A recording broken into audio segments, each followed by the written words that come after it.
इस वक्त देश में वक्फ संशोधन विधेयक सबसे बड़ा मुद्दा बना हुआ है। संसद में पक्ष और विपक्ष दोनों इस विधेयक पर लड़ रहे हैं। विपक्ष का कहना है कि विधेयक का लाभ उठाकर वक्फ की सारी जमीन सरकार हड़पना चाहती है। आज हम ये जानने की कोशिश करेंगे कि वक्फ प्रॉपर्टी क्या होता है। कोई भी व्यक्ति अपनी जमीन, मकान, बिल्डिंग चैरिटेबल उद्देश्य से डोनेट कर सकता है। जब डोनेट करते हैं उसी को इस्लाम में वक्फ कहा गया है।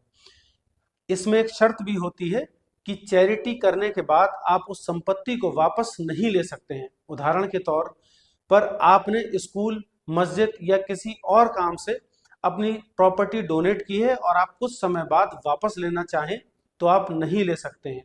1954 में देश का पहला वक्फ एक्ट बना, फिर संशोधन कर 1995 एक्ट आया। अब सरकार जो बिल ला रही है वह 1995 के बिल में संशोधन को लेकर है, जिसको लेकर प्रतिक्रियाएं आ रही हैं। All India Muslim personal law board ने कहा कि पूरे देश में आंदोलन करेंगे। वहीं कांग्रेस ने कहा भाजपा सोसाइटी में परमानेंट पोलराइजेशन करना चाहती है ताकि इलेक्शन में बीजेपी को उसका फायदा मिल सके। आज विधेयक को लेकर 5 सबसे बड़े बदलाव जिनको लेकर पक्ष और विपक्ष में खींचतान चल रही है, उनको समझेंगे। पहले समझ लीजिए कि वक्फ की प्रॉपर्टी को कौन मैनेज करता है, कैसे वक्फ की प्रॉपर्टी मैनेज होती है। वक्फ की प्रॉपर्टी को वक्फ बोर्ड के द्वारा मैनेज किया जाता है। हमारे देश में केंद्र और राज्य में वक्फ बोर्ड होते हैं। 8 अगस्त 2024 को सरकार जो विधेयक लाई थी उसमें कहा गया था कि गैर मुस्लिम व्यक्ति भी चीफ एग्जीक्यूटिव ऑफिसर हो सकता है। साथ ही यह भी कहा गया था कि 2 गैर मुस्लिम लोग भी होने चाहिए इस एक्ट में, सोसाइटी में, जो स्टेट गवर्नमेंट के द्वारा नियुक्त किए जाएंगे। नॉन मुस्लिम व्यक्ति के आने से वक्फ की व्यवस्थाएं बिगड़ सकती हैं, यह कहते हुए विपक्ष ने आरोप लगाया है। दूसरी बात जिस पर विपक्ष को आपत्ति है, प्रॉपर्टी विवाद की स्थिति में 2024 बिल में जिला कलेक्टर डिसाइड करते हैं कि प्रॉपर्टी वक्फ की है या गवर्नमेंट की है। अभी जो विवाद होता है वह विवाद ट्रिब्यूनल में जाता है। सरकार कलेक्टर को यह पावर देना चाहती है। अभी कहा गया है कि राज्य सरकार एक अधिकारी को नियुक्त करेगी जो जिला कलेक्टर से ऊपर ऊंचे पद पर होगा। डिस्प्यूटेड केस में वही डिसाइड करेगा कि विवादित संपत्ति वक्फ में जाएगी या सरकार के पास जाएगी। सरकार के हाथ में पावर देने पर विपक्ष ने आरोप लगाया है कि इस तरह सरकार अपने लाभ के लिए वक्फ की संपत्ति पर अपना अधिकार बना लेगी। तीसरी बात जो सामने आई, अभी तक यह होता था कि खाली पड़ी लैंड पर वक्फ आ गया और उसने कोई स्कूल या अस्पताल बना लिया और जमीन के पेपर किसी के पास नहीं है तो भी लंबे समय तक वक्फ का इस्तेमाल होने के कारण वह जमीन वक्फ की मानी जाती थी। मतलब कि अगर उस जमीन के कोई कागजात नहीं है और वक्फ लंबे समय से उस पर कोई भी संस्थान चला रहा है, स्कूल या मस्जिद, तो वो जमीन वक्फ की मानी जाएगी, चाहे वक्फ के नाम पेपर ना हो तो भी। परंतु नए बिल में अगर वक्फ की जमीन के पेपर वक्फ के नाम से नहीं है तो वह संपत्ति सरकार अपने हाथों में ले सकती है।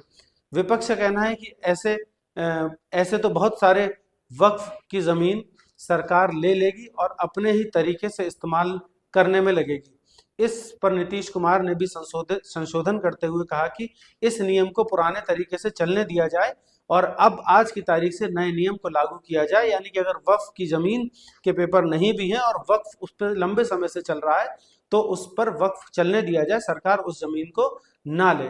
ऐसा नीतीश कुमार ने गुजारिश की है। चौथी बात जो सामने आती है, वक्फ का डेटाबेस को लेकर ही कहा गया है कि इस विधेयक को कानून में पास होने के 6 माह के अंदर देश के सभी वक्फ प्रॉपर्टी को रजिस्ट्रेशन कराना पड़ेगा। इसमें समस्या यह होगी कि रजिस्ट्रेशन कराने के बाद अगर प्रॉपर्टी वक्फ के नाम नहीं पाई गई या नहीं पाई जाती है तो वह जमीन सरकार ले लेगी। जिला कलेक्टर को इसकी जांच करने का अधिकार होगा और सरकार इस जमीन को उस स्थिति में लेने का हक रखेगी जिस स्थिति में कागजात वक्फ के पास नहीं होंगे। और एक पॉइंट इसमें और जोड़ा गया है कि ऐसा करने के बाद आप कहीं भी अपील नहीं कर सकते हैं, मतलब आप कोर्ट का सहारा भी नहीं ले सकते हैं, कलेक्टर को पूरा अधिकार होगा। विपक्ष का आरोप है कि ऐसा करके सरकार अपनी मनमानी कर रही है, तानाशाही दिखा रही है और वक्फ की सारी जमीन सरकार हड़पना चाहती है। 5वीं बात जो इस में सामने आई है वो है ट्रिब्यूनल डिसीजन से जुड़ा मामला है। यह कहा गया है कि जिला जज मेंबर होंगे और जॉइंट सेक्रेटरी के रैंक का कोई व्यक्ति भी होगा। पहले ट्रिब्यूनल का फैसला ही आखिरी फैसला होता था। अब हाई कोर्ट में भी इस फैसले को चैलेंज नहीं किया जा सकता था, लेकिन अब हाई कोर्ट में भी ट्रिब्यूनल के फैसले को चैलेंज कर दिया जाएगा। ये 5 संशोधन है जिसको लेकर विपक्ष और पक्ष में खींचतान मची हुई थी। इस वीडियो पर आपकी क्या राय है और आपकी क्या प्रतिक्रिया है, बताइएगा। बने रहिए।